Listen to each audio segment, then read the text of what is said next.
Halo semua, welcome back to iPod Infocom Podcast. Kenalin, nama aku Jihan dari Infocom. Kali ini aku ditemanin sama rekan aku. Halo semua, aku Marsha dari Infocom. Dan pada hari ini aku dan Jihan akan menemani kalian semua para pendengar setia iPod selama beberapa menit ke depan dengan tema Keluar dari Zona Nyaman, Farmasi bersama Isaac. Wah, topiknya keren banget ya, Mar. Tentunya dengan topik yang sekeren ini, kita juga mengundang seorang narasumber yang gak kalah kerennya. Beliau adalah seorang mahasiswa farmasi yang pernah menjabat sebagai Integrated Marketing Manager di Isaac. Mungkin langsung kita sambut aja Kak Melati Sekarwangi Munandar. Yeay. Juga sehat selalu dan semangat untuk menjalani harinya. Halo teman-teman iPod semua, join Isaac Connect. Perkataan masyarakat atau teman-teman mahasiswa. Bener banget, aku pengen juga ikut, Mar. Karena nanti dari kesempatan itu bisa bikin teman-teman berkembang gitu ya. Serta kayak langsung nih dikerjakan harus begini, harus gini, harus gini. Kita tuh diajarin. Halo Kak Sekar. Halo. Kak Sekar, apa kabarnya hari ini Kak? Aku baik banget, alhamdulillah. Gimana kabar teman-teman? Alhamdulillah Kak. Semoga teman-teman yang lagi mendengarkan juga sehat selalu dan semangat untuk menjalani harinya. Nah teman-teman, di rumah pernah gak sih merasakan kalau lingkungan kita tuh kurang luas dan gitu-gitu aja? Aku sih sering banget ya, dan kepengen banget punya temen dari berbagai latar belakang, terutama dari luar negeri nih. Pas banget nih, Marsha. Jadi, pada kesempatan kali ini kita bakal bincang-bincang tentang salah satu UKM yang isinya orang-orang keren semua. Bahkan katanya bisa keluar negeri. Sesuai judul yang tadi udah Marsha bilang, hari ini kita bakal ngobrol-ngobrol santai tentang Isaac yang merupakan satu UKM dengan fokus utama membangun skill leadership dan ketertarikan anak muda tentang global issues yang terjadi di sekitar kita. Nah sebelum kita ngobrol lebih lanjut nih sama Kak Sekar, mungkin kakaknya bisa memperkenalkan diri dulu nih ke teman-teman iPod. Oke, halo teman-teman iPod semua. Sebelumnya kenalin, aku Melati Sekarwangi Munandar. Teman-teman bisa panggil aku Sekar. Aku mahasiswa farmasi angkatan 2021 dan aku asalnya dari Payakumbuh. Woi, teman-teman yang lagi dengerin iPod ada nggak nih yang dari Payakumbuh juga? Kalau boleh komen ya di bawah. Nah, tanpa memperpanjang basa-basi, yuk kita lanjut ke pertanyaan pertamanya ya Kak. Apa sih kira-kira yang membuat kakak tuh tertarik untuk join Isaac? Oke, jadi waktu pertama kali gitu ya masuk di setahun pertama sebagai mahasiswa farmasi itu tentunya pengen dapat exposure secara global gitu kan. Waktu masuk tuh pengen banget dapat relasi, networking yang bisa bikin aku lebih banyak nih kenalan gitu. Nggak cuma tingkat nasional tapi juga tingkat global. Nah, kebetulan di UNAN sendiri tuh ada nih platform yang cocok banget sama minat aku, dan itu tuh adalah Isaac in UNAN. Karena alasan itu aku pengen banget nih jadinya join Isaac UNAN ini gitu. Keren banget ya, kakaknya dari maba aja udah tertarik untuk join hal-hal kayak gini. Jadi Kak, kan kita, jadi orang-orang ini mungkin teman-teman Jihan sering bilang kalau memiliki stigma kalau misalnya Isaac ini untuk orang-orang yang jago bahasa Inggris doang. Kalau dari kakak, gimana menurut kakak soal statement itu? Oke, jadi aku sering banget dengar perkataan masyarakat atau teman-teman mahasiswa UNAN lainnya gitu ya, yang labelin kalau misalnya Isaac itu tuh organisasi bahasa Inggris gitu. Nah, jadi itu sebenarnya stigma yang salah banget. Kenapa? Karena dulu bahkan waktu proses rekrutmen itu sendiri aku full gitu ngejawab pakai bahasa Indonesia gitu. Jadi nggak ada kewajiban kalau misalnya teman-teman itu harus punya profisiensi bahasa Inggris yang bagus gitu. Karena sebenarnya itu dibalikin lagi ke peran atau role teman-teman nanti di Isaac gitu. Kalau misalnya teman-teman nanti berminat nih buat sering kontakan gitu atau kayak memang membangun partner dengan Isaac lain yang di luar negeri, itu barulah membutuhkan kemampuan berbahasa Inggris seperti itu. Tapi kalau misalnya teman-teman lebih tertarik ke bekerja di balik layar seperti aku ya di marketing gitu, nah itu sebenarnya nggak butuh kemampuan bahasa Inggris yang mendalam banget seperti itu. Nah, berarti udah menjawab ya guys, kalau misalnya masih ada rekan-rekan, masih ada teman-teman semua yang mikirnya tuh Isaac cuman buat orang bahasa Inggris, supaya enggak ya. Betul. Marsha mau bertanya nih Kak, orang-orang banyak yang tahu Isaac tapi kurang tahu nih Kak programnya apa-apa aja di Isaac Kak. Nah, bisa di-share Kak ke teman-teman iPod yang bisa menggambarkan keseruan di Isaac gitu Kak. Oke, jadi sebenarnya program di ISEC itu banyak banget gitu. Itu dibalikin lagi ke minatnya teman-teman gitu. Minatnya pengen fokus sendiri di bidang apa gitu. Contohnya teman-teman tuh pengen ngasah skill gitu, hard dan soft skill gitu kan. Dan juga pengen pengembangan diri lah istilahnya gitu kan.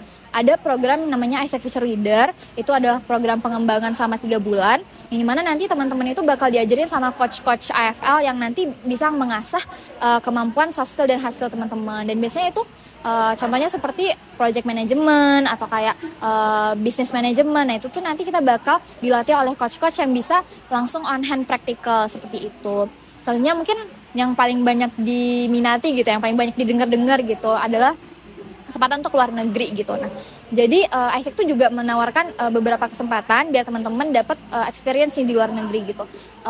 Namanya tuh ada salah satunya adalah Global Volunteer, di mana teman-teman nanti bisa volunteering atau melakukan kegiatan sukarelawan di luar negeri. Yang di mana program itu dibalikin lagi, misalnya teman-teman pengen nih di Thailand gitu atau di South Korea gitu. Nah, itu ada banget nih program-program di sana yang bisa nyesuaiin sama minatnya teman-teman. Tapi itu dibalikin lagi sih teman-teman kemampuan project fee-nya di mana gitu, karena di tiap negara itu juga ada project fee-nya gitu, macam-macam, berbeda-beda di setiap negara. Juga availabilitas dari teman-teman sendiri, ada yang bisa project-nya itu sampai 6 minggu, ada yang 4 minggu gitu. Jadi dibalikin lagi ke ketersediaannya teman-teman seperti itu. Next mungkin itu ada menurut aku program yang cukup menarik juga, itu adalah Global Talent, di mana ini adalah program internship atau magang gitu di luar negeri, yang dimana nanti teman-teman bakal dapat paid atau berbayar gitu di perusahaan-perusahaan yang mempekerjakan teman-teman sebagai intern di sana, seperti itu. Ih, keren-keren dan seru-seru banget programnya, Ji. Jadi pengen ikut. Iya bener banget, aku pengen juga ikut Mar. Mungkin kita shift ya ke pertanyaan yang lebih menanyakan pengalaman kakak sebagai manajer di ISEC dulu. Jadi apa sih kerjaan kakak? Apa sih yang mendorong kakak untuk menjadi manajer di ISEC? Oke, jadi di tahun pertama aku itu aku nggak langsung jadi manajer, aku bertahap dulu masuk ke sebagai tim member marketing gitu. Nah 1 tahun aku di tim member marketing, aku ngerasain nih development aku di sana, dan aku pengen banget mendalami ilmu aku di marketing itu sendiri. Makanya aku di tahun kedua memutuskan untuk mengambil peran sebagai marketing manager seperti itu. Dan sebenarnya di marketing manager ini aku ngapain sih gitu. Jadi departemen marketing di ISEC UNEN itu sendiri fungsionalnya banyak gitu, ada engagement with ISEC, OJX marketing, dan juga ada creative marketing juga. Di mana nanti aku bertanggung jawab kurang lebih tuh maintaining dari semua fungsional ini gitu. Aku bantu-bantu di physical marketingnya, di digital marketingnya, nanti juga aku ngelakuin market research dan sebagainya macamnya. Jadi bisa dibilang aku bisa dapat semua jatah dari fungsional marketing itu sendiri gitu. Wah keren ya, rupanya dari marketing tuh ada bagi-baginya lagi. Betul. Nah, Marsha agak penasaran nih Kak ya. Kakak kan mahasiswa farmasi kan Kak. Nah, kira-kira ada nggak sih Kak manfaat yang Kakak rasakan sebelum dan sesudah Kakak join ISEC ini Kak? Oke, jadi manfaat utama yang aku rasain itu tentunya relasi gitu ya. Sebagai mahasiswa farmasi, kita kan udah ngerasain nih gimana waktu kita tuh dominan kita habiskan di fakultas gitu, belajar, praktikum dan sebagainya macamnya gitu. Karena kita tuh udah kurang lebih kenal ya sama lingkungan-lingkungan farmasi ini, ISEC ini ngenalin aku banyak relasi gitu, networking yang berasal dari fakultas yang berbeda dan bahkan juga dari universitas yang berbeda juga. Karena ISEC ini tingkatnya nasional, itu aku juga dapat kenalan nih dari ISEC UI, ISEC UGM, dan banyak ISEC lainnya gitu, dari project-project yang aku ikuti lainnya seperti itu. Tentunya juga dapat kenalan nih dari ISEC internasional gitu. Jadi kalau misalnya ada international space gitu kan, aku bisa join dan bisa memperluas relasi aku ke tingkat internasional seperti itu. Itu sih yang kerasa banget sama aku sejak join di ISEC sebagai mahasiswa farmasi. Lumayan banyak banget ya perubahannya Kak ya. Buat teman-teman farmasi yang lagi nonton podcast ini, mungkin bisa banget nih masuk ke ISEC, ke list organisasi yang pengen dicoba. Bener banget nih Mar, tapi teman-teman farmasi mungkin masih ada yang galau karena nggak bisa ngatur waktu dan berhadapan sama banyak tugas kayak laprak yang segudang gitu. Kalau mungkin dari Kak Sekar, apa sih saran kakak kalau mau mengeksplor organisasi di luar farmasi?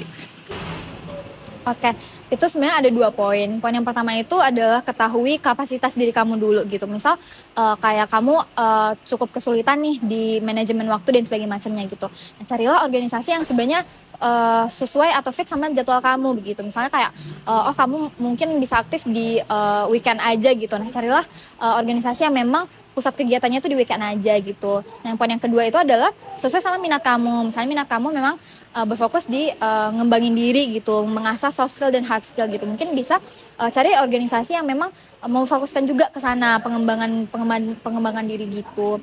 Terus juga mungkin tertarik sama penalaran gitu yang kritis, berpikir secara kritis gitu. Boleh banget cari organisasi yang juga memfokuskan diri ke bidang tersebut seperti itu. Jadi 2 sih kuncinya, kapasitas diri dan minat kamu. Noted. Oke, mungkin ini bisa jadi pertanyaan terakhir ya Kak buat dari Marsha. Apa sih suka dan duka kakak nih selama kakak join di AIESEC, Kak? Oke, jadi mungkin aku mulai dari dukanya dulu ya. Jadi waktu awal join AIESEC itu tentunya ngerasa sedikit ketinggalan dari teman-teman di fakultas karena fokusnya itu udah di organisasi AIESEC itu sendiri gitu. Jadi kadang aku sering ketinggalan nih ada berita ini, oh ternyata aku nggak tahu gitu. Terus aku juga sedikit pernah keteteran, sulit membagi waktu antara akademik juga sama pekerjaan di AIESEC gitu. Tapi seiring dengan berjalannya waktu 1 tahun, terus kemudian lanjut di tahun kedua, itu bikin aku belajar banget gimana caranya nge-manage waktu aku dengan baik seperti itu. Nah, dari bisa dibilang duka itu ya, aku juga dapet nih sukanya di AIESEC. Aku suka banget sama lingkungannya yang super suportif banget dan ngedukung baik kesehatan fisik maupun mental aku gitu. Jadi walaupun mungkin dari penjelasan aku tadi cukup complicated ya, cukup kompleks gitu mungkin buat teman-teman yang kedengarannya masih banyak istilah asing gitu, tapi di AIESEC tuh kita beneran diajarin banget gitu dari basicnya gitu. Nggak serta-merta kayak langsung nih dipekerjakan harus gini. Kita tuh diajarin dulu sampai kemudian bisa lalu disuruh untuk coba sendiri gitu, didorong untuk mencoba sendiri seperti itu. Nah, itulah dari lingkungan suportif itulah yang aku suka banget dari organisasi AIESEC ini seperti itu. Wah, seru banget ya guys obrolan kita sama Kak Sekar hari ini. Nah, udah dengerin pengalaman Kak Sekar yang pernah menjabat sebagai Integrated Marketing Manager di AIESEC. Sayang banget nih kita udah sampai di ujung acara nih teman-teman. Ya nggak kerasa ya Mar, kita udah bahas semua mulai dari alasan Kak Sekar masuk, apa aja program-program di AIESEC, dan Kak Sekar juga udah menjawab rasa penasaran kalian. Kepenasaran kita dari pengalamannya nih. Jadi teman-teman semua punya gambaran besar tentang AIESEC itu apa, dan mungkin membuat kalian berminat untuk join juga. Tapi tentunya pembahasan kita tuh nggak bakal lengkap kalau nggak ditutup dengan closing statement dari Kak Sekar. Mungkin dari Kak Sekar boleh closing statementnya. Oke, sebenarnya makasih banget Jihan dan Marsha udah undang aku ke podcast hari ini. Makasih juga buat teman-teman iPod yang udah nontonin di rumah. Jadi mungkin closing statement dari aku itu adalah jangan takut untuk ngambil opportunity atau kesempatan yang datang kepada teman-teman gitu. Kalau misalnya teman-teman udah tahu nih ada kesempatan atau opportunity ini, ambillah gitu.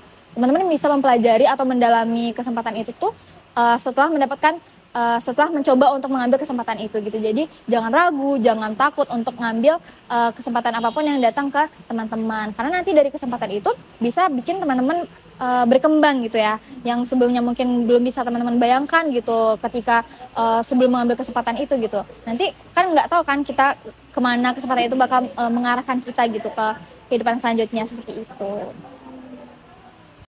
Terima kasih banyak ya Kak Sekar. Berkat Kak Sekar kita jadi tahu berbagai informasi yang belum kita ketahui tentang AIESEC. Nah, dengan adanya closing statement dari Kak Sekar tadi, itu telah menjadi penutup dari obrolan kita hari ini. Gimana teman-teman? Seru kan obrolan kita hari ini? Seru banget dong Jihan. Nah, kalau teman-teman masih penasaran nih sama Kak Sekar, mungkin boleh dihubungi Kak Sekar secara pribadi. Gimana caranya Kak? Boleh banget kontak aku di DM Instagram @sekarwangimunandar. Follow ya guys. Follow guys. Nah, bisa DM Kak Sekarnya di sosial medianya ya teman-teman. Dan juga jangan lupa kepoin kita juga di @BMKM Fakultas Farmasi di Instagramnya. Jangan lupa juga follow channel kita biar nggak ketinggalan episode-episode menarik yang juga pastinya keren. Jika Jihan selaku podcaster pada kali ini dan rekan Jihan, Marsha selaku podcaster iPod hari ini berterima kasih banyak kepada Kak Sekar yang telah bersedia untuk hadir dan kepada teman-teman semua yang lagi mendengarkan podcast ini. Jika ada kesalahan kita memohon maaf. Sampai jumpa di iPod selanjutnya. Bye-bye.